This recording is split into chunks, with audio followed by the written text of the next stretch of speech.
जागते रहो। बुद्धत्व का अर्थ होता है ऊंचाइयों से देखना। तभी तो बुद्ध कुछ कहते हैं और तुम कुछ और समझ लेते हो, क्योंकि उन ऊंचाइयों पर उनकी बातें तुम्हारी समझ में नहीं आती।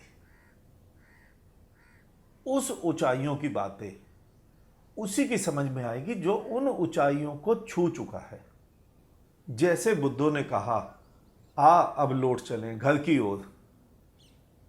बुद्धों ने तो यह इसलिए कहा कि तुम अब उठो, जागो और अपने मूल स्वरूप को पहचान जाओ। यानी तुम जैसे आए थे वैसे हो जाओ, अंतर्मुखी हो जाओ। यही है आ अब लौट चले। लेकिन पांडित्य पांडित्य उसको समझ ही नहीं सकता। पांडित्य ने इसी पंक्ति को इस प्रकार से ले लिया कि अब वापिस अपने घर बैकुंठ में, गोलोक में, स्वर्ग में, जन्नत में चलना है। बुद्धों ने क्या बोला और तुमने क्या समझा? मैंने पहले भी कई बार कहा है कि बुद्धत्व का अर्थ ही ये है कि ऊंचाइयों से देखना। ऊंचाइयों से उसकी बात, बुद्धत्व की बात बहुत गहरी हो जाती है। यानी मूल को देखना, तत्व को देखना। बुद्धों की दृष्टि बहुत गहरी होती है। बुद्धों के शब्द गूढ़ होते हैं। इसलिए ही बुद्धों के वक्तव्य जब भी बुद्धों के पल्ले पड़ते हैं तो उनका अर्थ कुछ का कुछ हो जाता है। जैसे एक शब्द है समर्पण।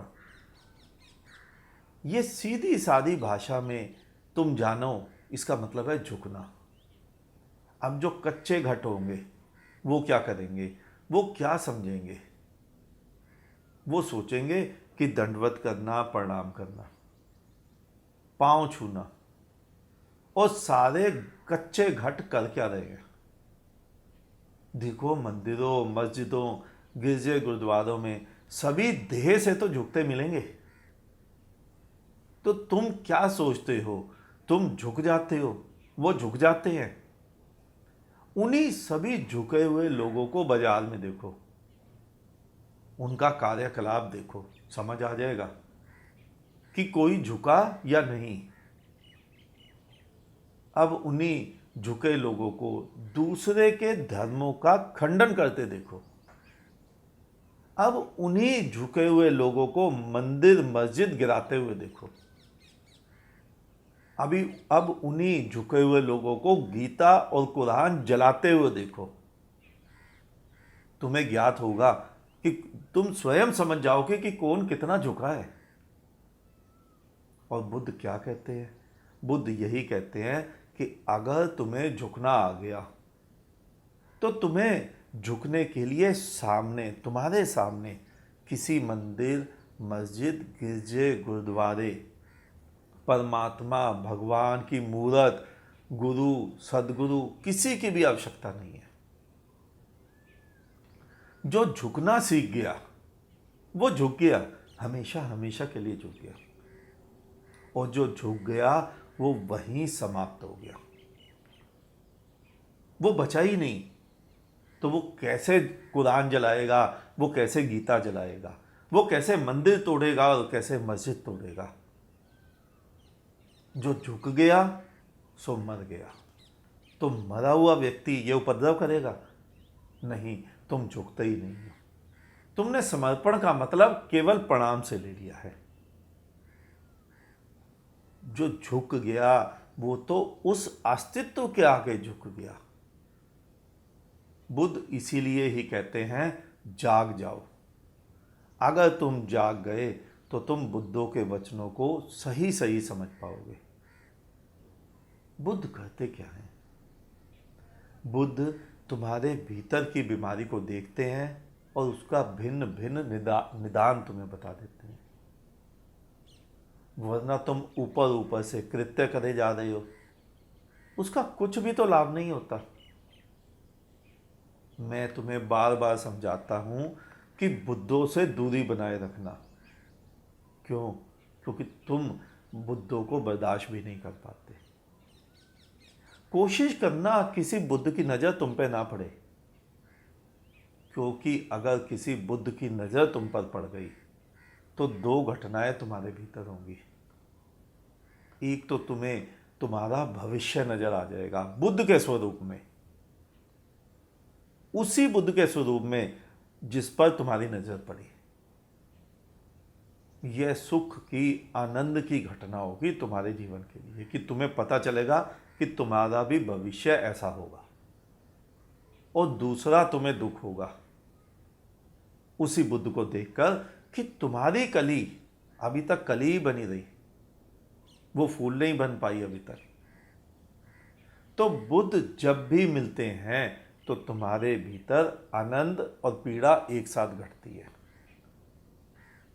और बुद्ध के वचन तब जब भी तुम सुनते हो तो भी यही घटनाएं तुम्हारे भीतर होती है।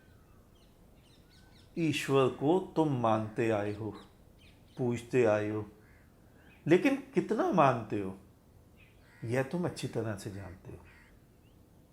सोचो, अगर एक भूकंप आए और कुछ मंदिरों की मूर्तियां चटक जाएं, टूट जाए, तो देखना सारे पंडित पुरोहित जल्दी ही उस मूर्ति को वहां से हटा देंगे और जल्दी ही दूसरी मूर्ति लाकर खड़ी कर देंगे। सोचो क्या हुआ, भगवान बदल गए, भगवान दूसरे आ गए? नहीं, मूर्ति में भगवान नहीं है, यह पंडित भी अच्छी प्रकार जानता है और तुम भी जानते हो। लेकिन दिखावा तो करना है, चढ़ावा तो इकट्ठा करना है।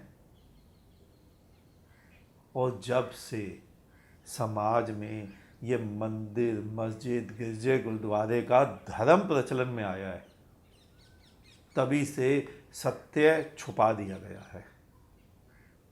लोगों ने खोज ही समाप्त कर दी है।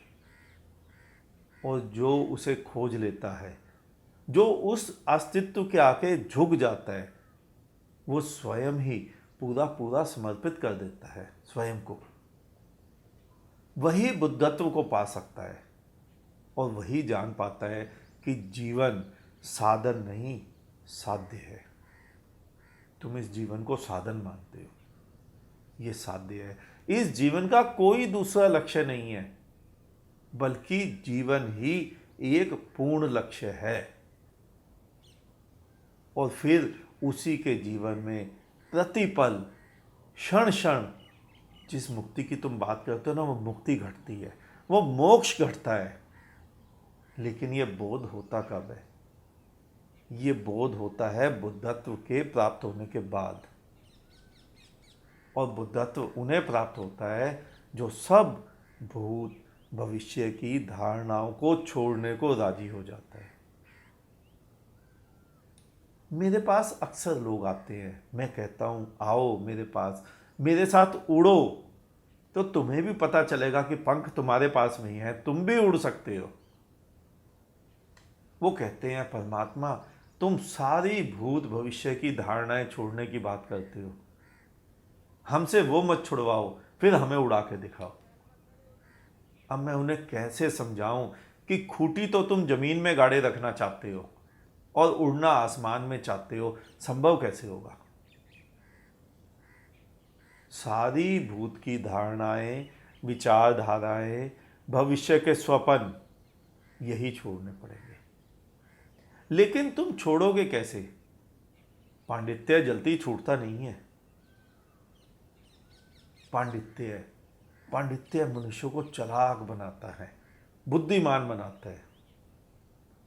और मैंने तो स्वयं जीवन में ना समझो को जीवन से पार होते देखा और पांडित्य को जीवन में डूबते देखा, घिरते देखा।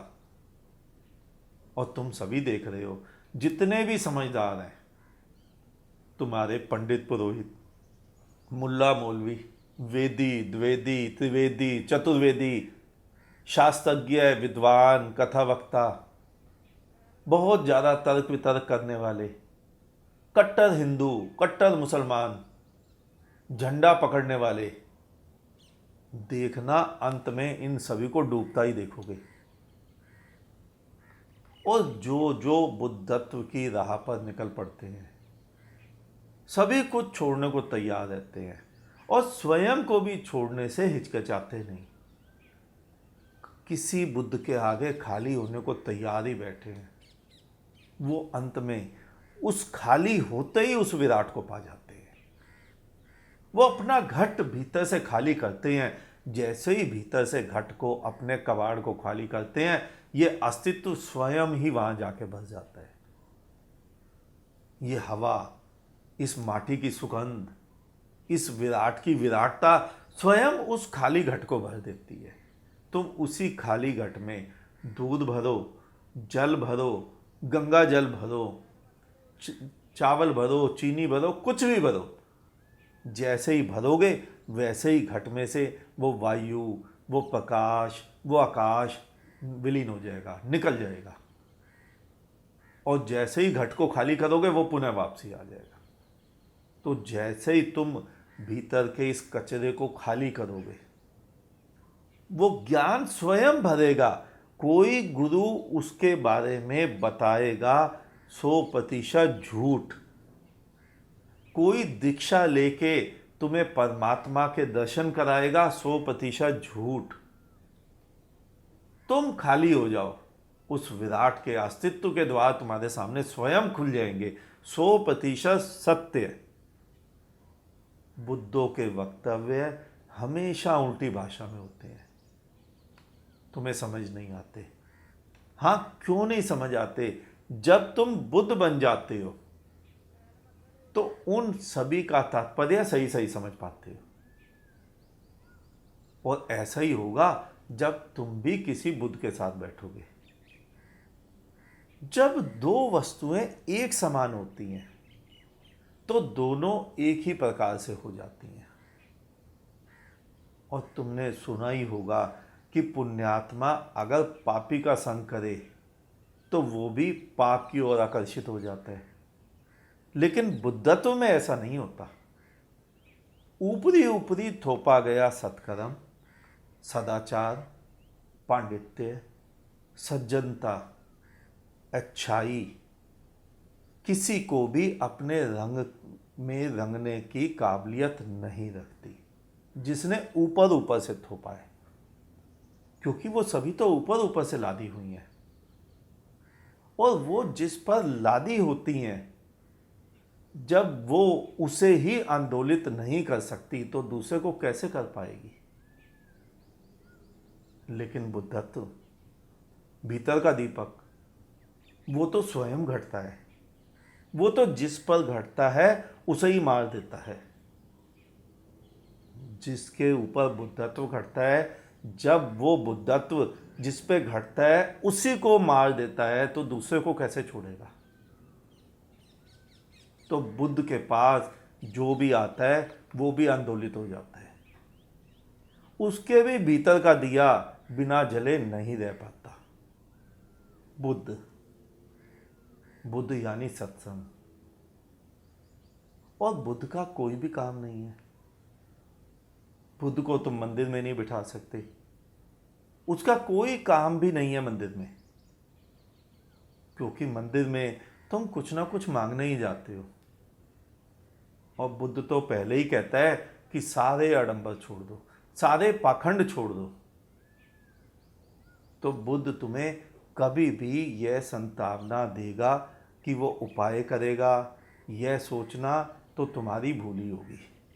बुद्ध तुम्हें कभी भी ऐसी कोई संतावना नहीं देगा, क्योंकि बुद्धत्व का तो अर्थ ही है कि तुम केवल वृक्ष के सूखे पत्ते बन जाओ। जिधर तुम्हें हवा उड़ा कर ले जाए वहां चले जाओ। जहां जहां हवा की मर्जी वहीं वो तुम्हें ले जाए। तो बताओ, ऐसे बुद्ध को कौन मंदिर में बिठाएगा? उससे लाभ भी क्या होगा? और धर्म, आज जो तुम धर्म कहते हो ना, जिसको तुम धर्म कहते हो, वो तो केवल लाभ के कारण ही कहते हो कि तुम्हारे कुछ ना कुछ लाभ होते हैं उससे। कुछ यहाँ के लाभ का लोभ रखते हैं और तुम्हारे महात्मा वहां के लाभ का मोह पाले रहते हैं। लेकिन बुद्ध तो तुम्हें बिल्कुल खाली कर देता है। तुम्हारे पास कोई विचार भी नहीं रहने देता है। तो अगर उपयोगिता की देखो तो बुद्ध का कुछ भी उपयोग नहीं है। वस्तुतः बुद्ध का उपयोग तो वहां होता है जहां तुम उपयोगिता से ही ऊपर उठ जाते हो, जहां तुम चाह से ऊपर उठ जाते हो, जहां सभी प्रकार की उपयोगिताएं नीचे गिर जाती हैं और तुम ऊपर उठ जाते हो। ऐसे में बुद्ध तुम्हारे कुछ काम आ सकता है। बुद्ध का काम ही वहां होता है जहां तुम जीवन को साधन नहीं साध्य मानते हो। अभी तुम्हारा जीवन साधन है। बुद्धत्व को प्राप्त होने के बाद तुम्हारा जीवन ही साध्य हो जाता है। वहां प्रतिपल मुक्ति होती है, वहां प्रतिपल मोक्ष होता है। लेकिन तुम्हारा धर्म वो तो इस बात पर जोर देता है कि हम ऐसे ऐसे उपाय करेंगे कि पुनः परमात्मा हमें इस जीवन में ना भेजे। और बुद्धत्व वो तो जीवन जीता है, और वो ऐसे ऐसे जीता है कि मरते वक्त परमात्मा से कहता है, तेरा कोटि कोटि धन्यवाद इतना सुंदर जीवन देने के लिए। जो आनंद मग्न होकर जिएगा, जो मुक्त होकर जिएगा, जो जीते जी निर्वाण को पाएगा, उसे उस जीवन से कोई गिला शिकवा कैसे हो सकता है। बुद्ध के साथ बैठना ही सत्संग है। कोई कथा सुनना सत्संग होता तो उससे तुम्हें लाभ हो गया होता। अगर कथा सुनने से ही सत्संग होता तो तुम सभी को परमात्मा मिल गया होता। तुम्हें मैं कहता हूं, बुद्धों का संग ही सत्संग है। मेरे बुद्ध को तुम बौद्ध धर्म से मत जोड़ लेना। तुम ये मत सोच लेना मैं तुम्हें कह रहा हूं तुम बौद्धिज्म में चले जाओ, तुम बौद्ध धर्म को स्वीकार कर लो। नहीं, बिल्कुल नहीं। बुद्ध का मतलब होता है प्रज्ञावान, बुद्ध का मतलब होता है ज्ञानी, बुद्ध का मतलब होता है जो हो के भी नहीं है, बुद्ध का मतलब होता है पागल, बुद्ध का मतलब होता है दीवाना। आज जो तुम कथा वक्ताओं के संग को सत्संग समझते हो ना, वो तो ऐसे ही है जैसे खीर के पतीले में हमेशा ही कड़छी पड़ी रहती है, लेकिन उस कड़छी ने कभी भी खीर को चखा? उस कड़छी को खीर के स्वाद का पता है? कभी भी तो नहीं। बिल्कुल इसी प्रकार तुम्हारे कथा वक्ता, धर्म गुरु, पंडित पुरोहित, साधु सन्यासी, मुल्ला मौलवी, महात्मा, तुम तो साल में एक आध दिन के लिए ही कथा सुनते हो। देखो उस कथा में गाना बजाना करने वालों को, माइक वाले, टेंट वाले, साउंड वाले 365 दिन उसी कथा वक्ता के संग रहते हैं। तो क्या वो धर्म को जान पाते हैं? उन्हें परमात्मा मिल जाता है? स्वयं से पूछो। कोई भी नहीं कहेगा उन्हें परमात्मा मिल जाता है। तो तुम्हें कहां से मिल जाएगा?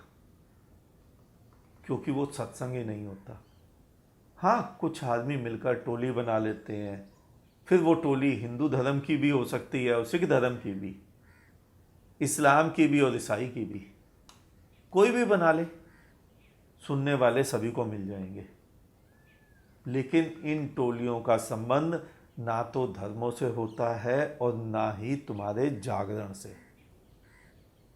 हाँ, इन टोलियों का संबंध रात्रि में होने वाले देवी जागरण से हो सकता है, लेकिन तुम्हारे जागरण से बिल्कुल नहीं। धर्म है क्या? स्वयं से पूछो। गायक का धर्म क्या है? गीत गाना। नृतक का धर्म क्या है? नृत्य करना। सैनिक का धर्म क्या है? दुश्मन की सेना को मारना। लेकिन तुम किसे धर्म कहते हो? जो तुम्हें गलती से बाई बर्थ मिल जाता है, तुम उसे धर्म कहते हो। तुम संयोगवश हिंदू के घर में पैदा हो जाते हो तो स्वयं को हिंदू मानने लग जाते हो। संयोगवश मुस्लिम के घर में पैदा हो जाते हो तो स्वयं को मुस्लिम मानने लग जाते हो।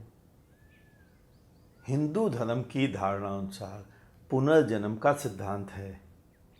लेकिन क्या कोई हिंदू ये स्वीकार कर पाएगा कि एक हिंदू अपने आने वाले 100 जन्मों में हिंदू घर में ही पैदा होगा? अगर वो गलती से दूसरे मुस्लिम घर में पैदा हो गया तो उसकी धारणा वहीं खंडित हो जाएगी। वो पुनर्जन्म का सिद्धांत अब वो दूसरा सिद्धांत अपने ऊपर लाद लेगा।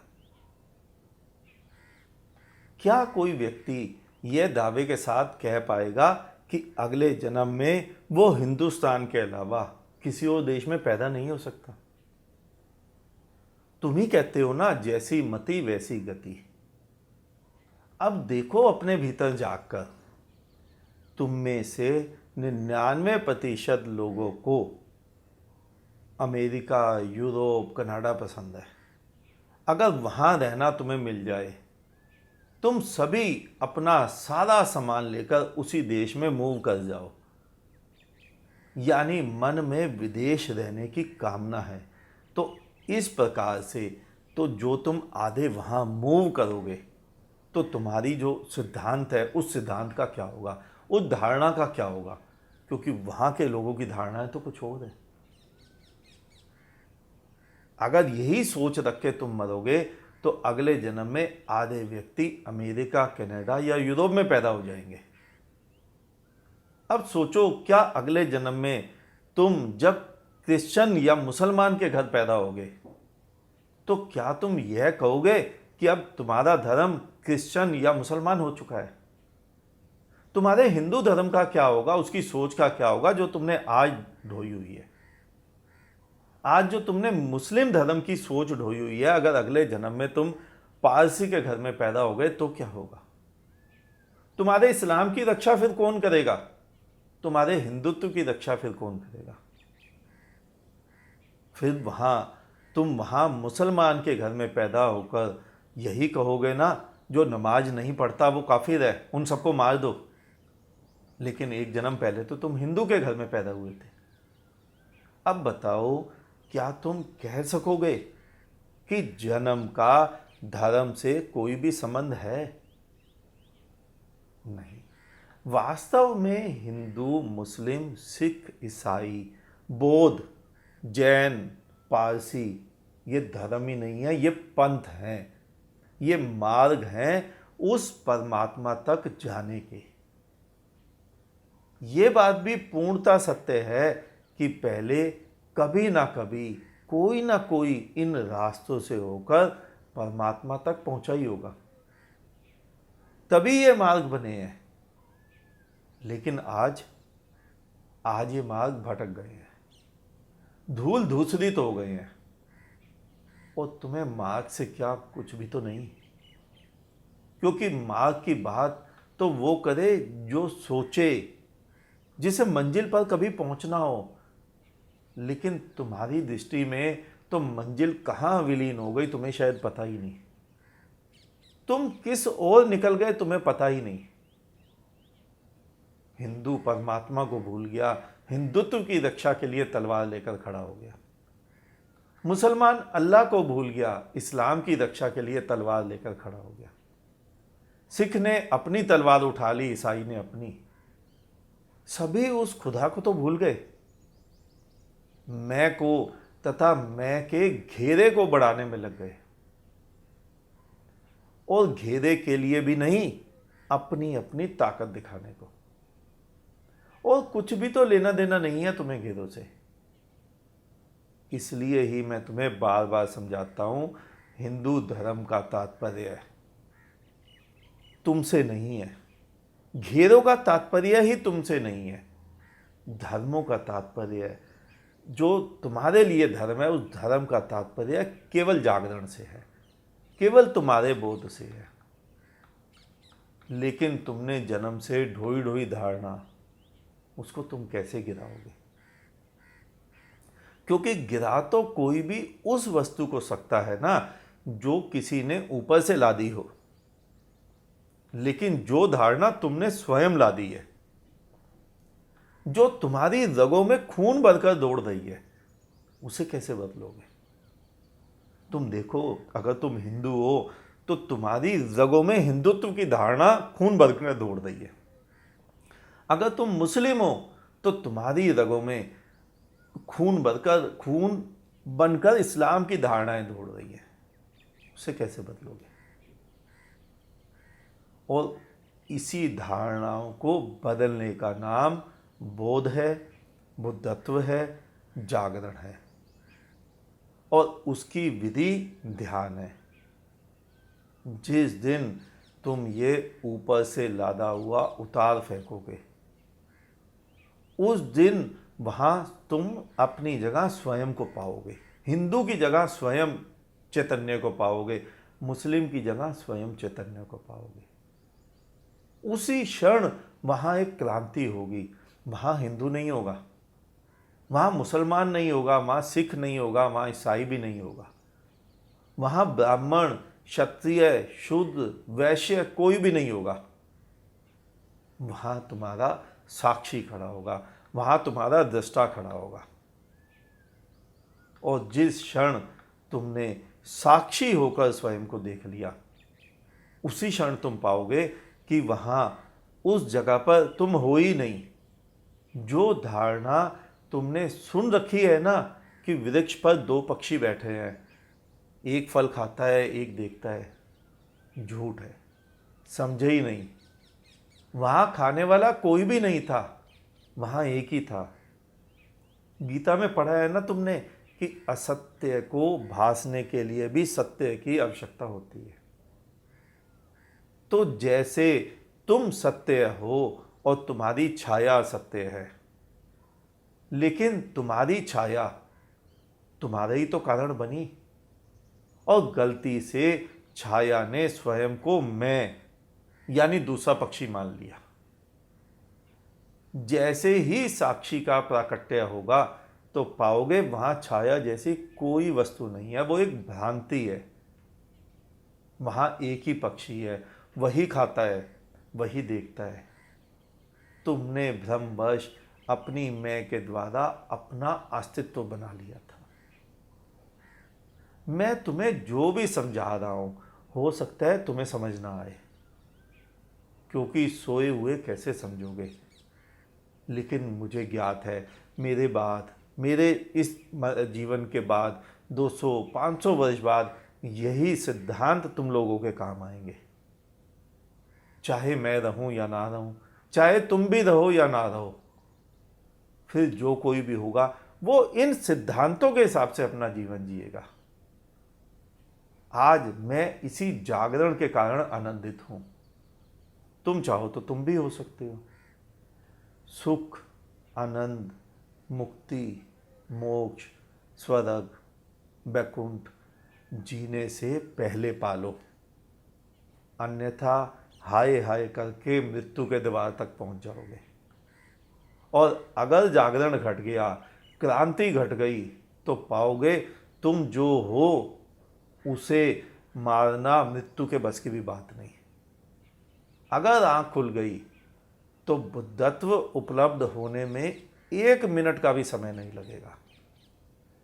छाया को छाया समझने में कितनी देर लगती है, झूठ को झूठ समझने में कितनी देर लगती है।